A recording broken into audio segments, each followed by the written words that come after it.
नमस्कार मंडळी, श्री स्वामी समर्थ। मी आज पेरूची कोशिंबीर करते। ह्याच्या अगोदर मी एक व्हिडिओ टाकला होता यूट्यूबला, त्याच्यामध्ये मी काकडीची कोशिंबीर दाखवली होती बिना तेलाच्या फोडणीची। ती खूप मस्त एकदम व्हायरल झालेली माझी। तसंच आता आपण पेरूची कोशिंबीर करते मी, तर त्याच्यामध्ये सुद्धा मी तेलाचा वापर वगैरे काय नाही करणार आणि 5 मिनिटात ही रेसिपी तयार होते। त्यासाठी मी इथे एक पेरू घेतलाय, बारीक कापून घेतलाय। थोडासा शेंगदाण्याचा कूट टाकणार आहे मी, तुम्हाला नको असेल तर नाही टाकला तरी चालेल।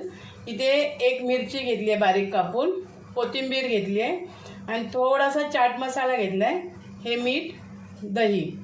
आता आपण याच्यामध्ये सगळं मिक्स करून घेऊया। यंदा शेंगदाण्याचा कूट टाकते, मिरची, चाट मसाला आणि कोथिंबीर।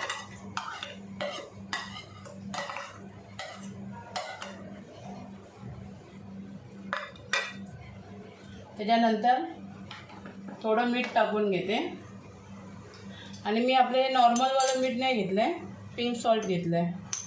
जास्त नाही, थोडं टाका। तुम्हाला ह्याच्यात साखर पाहिजे असेल तर तुम्ही साखर टाकू शकता, मी नाही टाकत आहे। थोडंसं मीठ टाकलं।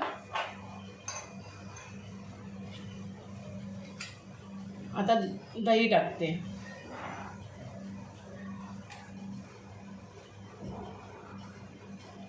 तीन चमचे दही। आता आपण याला मिक्स करून घेऊया।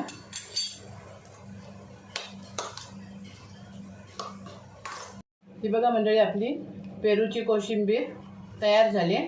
व्हिडिओ तुम्हाला आवडला तर एक लाईक करा, शेअर करा आणि सबस्क्राईब करा। दळून दाखवते, ही बघा, हे अशी दिसते आणि खूप टेस्टी पण झाली आहे ती। थँक्यू।